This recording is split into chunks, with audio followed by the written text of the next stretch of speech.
이번에는 위험 발생의 상호 의존에 관해서 설명을 드리도록 하겠습니다. 이것도 역시 상당히 쉽습니다. 그럼 위험 발생의 상호 의존은 뭐냐? 문자 그대로 위험이 발생하는 것이 서로 관련되어 있는 상태, 그것을 갖다가 위험 발생의 상호 의존이라고 부르고 있습니다. 여기서 말하는 위험은 우리가 쉽게 겪는 뭐 자동차 사고 그런 것도 있겠고, 사람이 아픈 거, 사람이 죽는 거, 뭐 실업 상태에 놓이는 거 등등, 이런 것이 전부 다 위험이라고 보시면 되겠습니다. 이 사회복지의 경우에는 사회적 위험이라는 표현을 쓰는데, 그런 것이 전부 다 이 위험에 해당이 되겠습니다. 그러면은 위험 발생의 상호 의존의 경우에 왜 정부가 개입을 하는 것이 필요하냐? 그런 것과 관련해서 따져볼 경우에는, 어떤 위험이 발생하는 것이 상호 의존적일 경우에는 재정을 안정적으로 확보하기가 어렵다는 것입니다. 그래서 이런 경우에는 민간 시장에서 보험을 제공하는 것이 어려워지기 때문에 결국 이제 정부가 개입하여야 된다, 그런 식의 이야기가 되겠습니다. 한번 제가 그 자동차 보험을 가지고 예를 들어보겠습니다.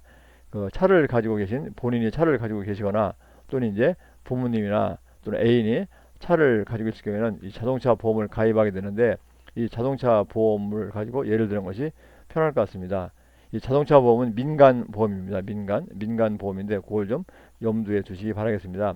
예를 들어서 자동차 보험은 이런 식으로 아마 운영이 될 것입니다. 지금 이제 A라는 사람이 있고, B라는 사람이 있고, C라는 사람이 있고, 뭐 D라는 사람이 있고, 쭉 이제 여러 사람들이 있어가지고 어느 이제 민간 회사의 자동차 보험에 보험을 가입하게 됩니다. 그런데 A라는 사람이 차는 그 1년에 100만 원씩 보험료를 내고, B라는 사람은 차는 뭐 차가 좀 좋아서 90만 원 내고, C라는 사람은 100만 원 내고, 이렇게 이제 1년에 그 자동차 보험료를 A라는 사람은 100만 원, B라는 사람은 90만 원, C라는 사람은 100만 원을 낸다고 칩시다. 그러면 이 보험회사는, 민간 보험회사는 이런 돈을 전부 다 모아가지고, 이런 이제 전부 다 모아가지고 여기서 이제 자기들 회사를 운영하는 데 쓰는 뭐 인건비나 그런 비용을 빼고 나머지 돈을 모아둔 다음에, 만약에 이 A나 B나 C나 기타 이 그 고객이 사고가 났을 경우에 이 돈을 빼가지고 이제 보상을 해줄 것입니다. 그런데 A라는 사람이 이제 그 차를 몰고 가다가 아주 비싼 외제차하고 부딪혀가지고 이제 그 보상비가 그 외제차를 수리하고 등등 기타 비용으로 1억 원을 쓰게 됐습니다. 그러면은 그 이 민간 보험회사 입장에서는 A라는 사람한테 받은 것은 보험료는 100만 원밖에 안 받았지만 1억 원이라는 어마어마한 돈이 나가게 됩니다. 그러면 이 사람은 이 돈에서 1억 원을 주는데, 1억 원은 뭐냐면은 A라는 사람이라는 100만 원에 B라는 사람이 내는 보험료, C라는 사람이 내는 보험료, D라는 사람이 내는 보험료, 이런 것을 전부 다 몽땅 이제 묶어놓은 거에서 1억 원을 줄 것입니다. 그런데 그런데 이 경우에는 어떤 가정이 깔려 있냐면, A라는 사람이 교통사고를 낸 것과 B라는 사람이 교통사고를 낸 것과 C라는 사람이 교통사고를 낸 것과 기타 이 저 민간회사의 보험에 가입한 모든 고객이 교통사고를 낼 가능성은 서로 전혀 관련이 없다는 전제가 깔려 있습니다. 그렇겠죠. 만약에 A라는 사람이 사고를 내가지고 1억 원을 보상했는데, A라는 사람이 사고를 냈는데 만약에 B라는 사람도, 그럴 경우에 B라는 사람도 뭐 사고비를 보상하라고 어마어마한 돈을 이 보험회사가 지불해야 되고, C라는 사람에 대해서도 지불해야 되고, 이런 식으로 A라는 사람이 사고가 발생하게 되면 B라는 사람, C라는 사람, D라는 사람 또는 그 대부분의 고객의 경우에도 이런 식의 돈을 보상을 해야 된다고 치면은 이 보험회사는 운영을 할 수가 없을 것입니다. 즉, 왜 그러냐면은 그러니까 이 민간 자동차 보험의 경우에는 위험 발생이 서로 상호 의존하지 않는다는 것입니다. 즉, 이 A라는 그 사람이 사고를 낼 가능성과 B라는 사람이 사고를 낼 가능성, C라는 사람이 사고를 낼 가능성은 전혀 관련이 없다는 것입니다. 그렇기 때문에 이제 이렇게 서로 이제 보험을 할 수가 있는데, 만약에 좀 전에 말씀드린 것처럼 A라는 사람이 사고가 낼 가능성, B라는 사람이 사고를 낼 가능성, C라는 사람이 사고를 낼 가능성이 서로 이렇게 상호 의존적이다, 서로 관련이 되어 있을 경우에는 이런 거 재정을 민간에서는 감당할 수가 없는 거죠. 100만 원, 90만 원 받아가지고 1억씩, 아니면 적게 내서 5천만 원씩 이렇게 돈을 만약에 부담을 해야 한다고 치면은, 이런 그 민간 보험회사에서는 보험 보상을 해줄 수가 없기 때문에 결국 망할 수밖에 없다는 것입니다. 그러니까 이런 경우에는 어떻습니까? 결국 이제 정부가 나서서 할 수밖에 없다는 것입니다. 그래서 이제 일부 그 사회복지 프로그램은 위험 발생의 상호 의존 문제를 겪는다는 것입니다. 이렇게 이제 각 케이스에 대해서 발생할 확률이, 가능성이 서로 관련이 없다면은 민간 회사에서 얼마든지 할 수가 있는데, 그것이 아니고 서로 관련된다, 이럴 경우에는 민간 회사에서는 방법이 없으니까, 즉 이제 재정에서 돈을 확보할 방법이 없으니까 결국 이제 그 정부가 나서서 하는 수밖에 없는데, 이제 그 위험 발생의 상호 의존 문제가 있다. 그러니까 어떤 이제 사회복지 프로그램인데 이 사회적으로 필요한데 이런 그 위험 발생의 상호 의존 문제가 있을 경우에는 시장에서, 즉 이 경우에 기업이나 민간 기업에서는 그런 그 프로그램을 제공하려고 그러지 않기 때문에 국가가 나서서 해야 된다. 그런 식의 이야기입니다. 그런 좋은 예가 이제 실업보험입니다.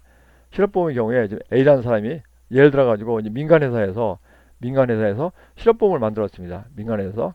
그래서 좀 전에 그 자동차 보험처럼 A라는 사람, B라는 사람, C라는 사람, D라는 사람이 이제 민간 실업보험, 이렇게 민간 실업보험에 가입했습니다. 그러면은 이 경우에 좀 전에 말씀드린 것처럼 이 민간 실업보험이 유지되기 위해서는 A라는 사람이 실업상태에 놓일 가능성과, B라는 사람이 실업상태에 놓일 가능성과, C라는 사람이 실업상태에 놓일 가능성과 기타 등등 이 민간 보험에 가입한 사람이 실업상태에 놓일 가능성이 서로 관련이 없어야 될 것입니다. 이 자동차 보험과 마찬가지로 이 관련이 없어야지 이 민간 회사가 어떤 그 이익을 추구하면서 이 민간 그 실업보험 제도를 유지할 수가 있을 것입니다. 그런데 실제 보면 실업이라는 것이 물론 이 개인이 직장을 다니다가 뭐 적성에 안 맞아서 또는 뭐 회사에서 잘못해가지고 잘려가지고 실업 상태에 놓일 경우도 있고, 또 비난 사람이 이제 갑자기 아파가지고 실업 상태에 놓일 수도 있고, 그렇게 해가지고 각자 이제 각자 다른 이유로 실업 상태에 놓이는 경우도 있겠지만, 어느 경우에는 이 전체에게 영향을 미치는 상황이 생길 수가 있다는 것입니다. 예를 들어서 이제 한 국가가 막 이제 정치인들이 경제를 잘못 운영하고 그러고 막 기름값이 오르고 막 전 세계적으로 뭐 중국이 막 지금 막 경기가 좋지 않습니다. 그렇게 되면은 많은 회사가 망하고 그래가지고 실업률이 어느 국가에서 실업률이 팍 올라갑니다. 예를 들어서 막 기억하시는 분은 기억하시지만 우리나라가 옛날에 그 IMF 사태를 해가지고 굉장히 경제적으로 어려운 상황을 맞이했습니다. 그래서 막 기업에서 많은 사람을 자르고 막 기업이 망하고 그랬는데, 그런 그 사태, 그러니까 우리가 국가에서 뭐 이저 전 세계의 경제가 나빠지고 뭐 기름값이 오르고 등등해서 이 실업이 어떤 특정한 회사나 그런 문제가 아니라 국가 전체가 영향을 받아가지고 실업이 대규모로 발생하는 사태가 생길 수가 있을 것입니다. 그러면 이 경우에는 A라는 사람이 실업 상태에 생기면 이 B라는 사람, C라는 사람, D라는 사람도 모두 실업 상태에 놓일 수가 있다는 것입니다. 국가 전체적으로 경기가 나쁘고 물건이 안 팔리고 막 국가가 정책을 잘못 꾸미고 그럴 경우에는 한국의 경제 전체가 좋지 않기 때문에 실업 상태가 우리 한국 사회 전체 실업 사태가 발생하기 때문에, 이럴 경우에는 가입한 모든 사람들이 실업 상태에 놓일 수가 있다는 것입니다. 그럼 만약에 이런 그 사태가 발생할 경우에는 민간 그 실업 보험을 만드는 회사에서는 이런 것을 운영할 수가 없습니다. 한꺼번에 이렇게 그 고객에 가입한 사람들이 한꺼번에 실업 상태에 놓여가지고 실업급여를 주시오, 그렇게 하게 되면은 민간 그 보험회사는 망할 수밖에 없을 것입니다. 그러니까 이런 상황에서는 그 민간 보험회사가 이런 그저 민간 실업보험을 그 만들어서 팔려고 하지를 않는다는 것입니다. 왜냐하면은 좀 전에 말씀드린 것처럼 이런 경우에는 위험 발생의 상호 의존 문제, 즉 실업의 경우에는 위험 발생의 상호 의존 문제가 굉장히 큽니다. 그렇기 때문에 괜히 돈 벌려고 잘못 만들었다가는 쪽박을, 즉 망할 수가 있기 때문에 이런 것을 시장에서는, 민간 기업은 만들지를 않는다는 것입니다. 그러니까 이럴 경우에 정부는 이제 돈을 많이 가지고 있고 또 이게 돈을 이렇게 만약에 부족할 경우에도 이 돈을 줄 수가 있기 때문에 정부만이 실업보험에 대해서 그 보험금을, 즉 실업급여를 보장해 줄 가능성이 크다는 것입니다. 그래서 간단히 정리하면은 그 위험이 발생하는 것이 서로 관련되어 있을 경우에는 시장에서, 즉 민간 기업 같은 경우에는 이런 프로그램을 제공하지 않는다는 것입니다. 그러니까 이럴 경우에는 정부가 나서서 이런 그 프로그램을 만들어 줄 수밖에 없다. 그러니까 결국 위험 발생의 상호 의존이 시장에서 발생할 경우에는 정부가 개입해서 정부가 이제 그런 해당 프로그램을 만들어 주어야 한다. 즉 정부가 개입하여야 된다. 그런 식의 논리가 바로 위험 발생의 상호 의존이 되겠습니다. 좀 얘기가 길어졌습니다. 뭐 쉽게 이해가 됐을 것이라고 생각이 되고 잠깐 쉬었다가 또 계속하도록 하겠습니다.